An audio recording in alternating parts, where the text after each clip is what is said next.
북한 노동당이고 북한의 정부기관인 것입니다.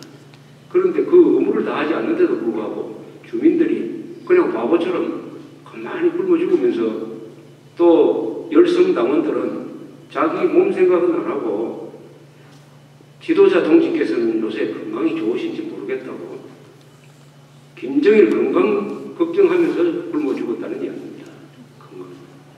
그 순간 김정일은 뭘 하고 있었느냐 하는 데 대해서는 김정일의 요리사라는 책을 쓴 후지모토 겐지라는 일본 요리사의 증언이 있습니다. 김정일의 요리사입니다. 바로 그때 떼죽음으로 북한 인구가 감소하고 있을 그 순간에 김정일은 뭘 먹고 있었느냐 하는 것을 자세하게 썼습니다. 이 사람이 12년 동안 김정일 옆에서 일본 수시 만들고 일본 무슨 횟감 만들고 하는 이런 역할을 하다가 동구로 돌아와서 그때 가지고 온 식단 메뉴표 사진까지 찍어가지고 점검물로 제시를 했습니다. 식단이 보통 어떻게 되어 있느냐? 김정일이가 먹는 식단 메뉴 세계에서 가장 비싼 것만 더 모읍니다. 과일이 제일 비싼 데가 중앙아시아가 굉장히 과일 맛이 있습니다. 중앙아시아에서 사온 포도, 저 이란에서 수입한 캐비어, 일본에서 직수입한 사람을 보내서 바로 가져온 참치의 뱃살, 도로라고 그러죠. 도로. 상어 지느러미, 곰 발바닥 요리 등등 먹는데 그 식단을 보고 우리나라 호텔에서 계산을 하니까 한 상당, 김정일이 먹는 한 상을 차리는데 한 200만 원에서 300만 원 든다는 계산이 나왔습니다. 200만 원에서 300만 원. 북한 사람들의 월급이 어느 정도냐? 화폐개혁 전에 3,000원이었습니다. 그 3,000원은 암시장에서 1달러입니다. 1달러. 북한 사람들은 월급이 1달러였어요. 1달러. 김정일은 한 상에 2,000달러, 3,000달러 하는 밥을 먹고 있었습니다. 바로 그 순간에 300만이 굶어 죽고 있었어요.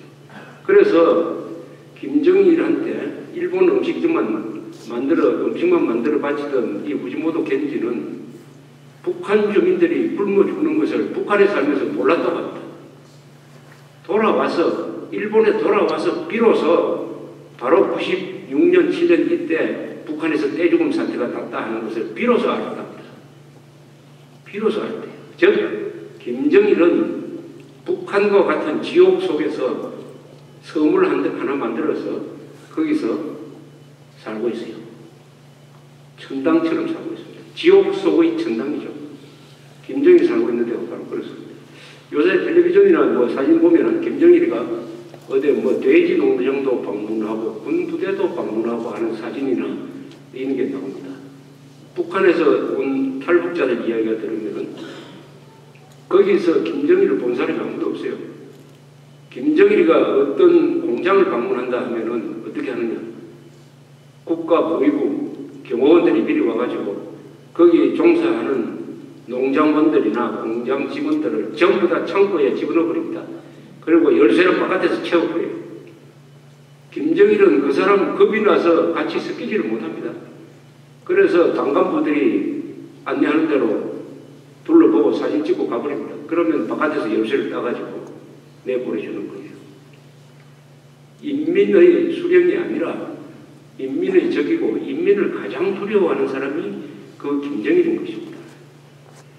같은 민족으로서 태어났는데 왜 남북한에 이런 차이가 생겼느냐 하는 것은 몇 가지로 이렇게 짚어볼 수가 있습니다. 첫째, 종교적으로 이야기하면 북한에는 종교를 말살했다. 무신론의 국가가 되었다. 남한에서는 종교의 자유가 허용되어 있다. 특히 기독교가 남한의 주류 세력이 되었다 하는 이 정신의 문제가 있습니다. 두 번째는 우리는 이승만 대통령, 박정희 대통령 등등 이분들의 외교를 잘 해가지고 세계에서 가장 잘 나가는 나라하고 친구가 되었다. 세계에서 가장 강력한 민주주의 국가, 미국과 동맹관계를 이루고 세계에서 돈이 가장 많은 일본과 우호관계를 이루고 중국과도 1992년부터 수교를 하고 러시아와도 수교를 하고 해서 북한을 빼고는 한국 사람들이 안 나가는 데가 없다. 특히 이 유럽, 미국, 일본과 같은 선진국과 친구가 되었다. 친구를 잘 사귀었다. 이게 바로 외교죠. 외교라는 것은 나라가 교제한다는 뜻이죠. 사람이 성공하려면 친구를 잘 사귀어야 됩니다. 여기에서 성공을 했는데 북한은 지금까지 누구와 친구를 맺었냐? 20세기에서 가장 사람 많이 죽인 두 사람, 스탈린, 모택동과 친구가 됐습니다. 스탈린, 모택동과 친구가 됐습니다. 외교의 실패. 세 번째는 남한에는 삼성전자와 같은 기업이 있고 북한에는 기업이 없다. 기업이 있어야 돈을 벌고 물건을 만들 거 아닙니까? 수출도 하지. 북한에는 공산주의 이념을 가지고 돈 버는 것을 악으로 생각을 하고 기업인을 원수처럼 생각을 하니까 북한에서 기업이 생기겠습니까? 이게 가장 결정적인 거 아니겠습니까? 삼성전자는 작년에 1200억 매출액을 기록하고 약 100억 달러의 순이익을 모아가지고 세계 전자회사 중에서 드디어 휴렛 패커드라는 회사를 누르고 세계 1등 회사가 되었어요. 전자 부분에서 1등 회사가 되었습니다. 수출 매출액이 한 200억 달러니까 그 중에 한 80%는 수출일 것입니다. 북한은 작년에 수출했다는 게 고작 20억 달러 수출했습니다. 20억 달러와 1200억 달러. 작년에 우리가 약 4천억 달러 수출했어요. 우리 200분의 1밖에 안 됩니다. 왜 이렇게 작아졌느냐? 남한에는 기업이 있고 북한에는 기업이 없다. 돈벌이 하는 것을 증오하는 사회와 돈벌이 하는 것을 적극적으로 장려하는 사회. 근데 한국도 옛날에는 돈을 버는 것을 좀 더러운 일을 하는 것처럼 여겼던 시절이 있었습니다. 바로 조선조 사회죠. 주자학이 설치된 데는 돈벌이 하는 사람을 아주 낮추어 갔습니다. 장사치라고 하죠. 장사치. 그래서 한국 사람 요새도 그렇습니다만 돈을 셀 때 당당하게 이렇게 세지 않고 보통 이렇게 숨겨서 돈 세지 않습니까? 돈을 무슨 아주 더러운 물질처럼 그렇게 생각합니다. 그래서 이병철 씨는 1950년대부터 우리나라에서 가장 큰 부자니까 존경을 받아야 되는데 그때 우리 저와 같은 소년들도 이병철 씨를 뭐라고 놀리느냐? 돈병철이라고 놀렸습니다. 돈병철. 그런데 지금 생각해보니까 이병철 씨 때문에 그와 같은 기업인 때문에 우리가 이렇게 유복하게 살고 있다는 것을 비로소 알았습니다. 그런데 오늘 우리가 마태복음 25장 14절부터 29절까지 읽은 이 예수님이 십자가에 못 박혀 돌아가시기 며칠 전에 하신 이 예화죠. 아주 긴 에피소드입니다. 여기에 기독교와 이 자본주의의 관계가 아주 적절하게 쓰여져 있습니다. 첫째, 여기서 뭘 하냐? 예수님은 이 상형일, 이자놀이 하는 것, 이런 걸 다 긍정하고 있습니다. 기독교는 돈벌이를 긍정하는 종교입니다. 그런 점에서 유교와 불교와 결정적으로 다르죠.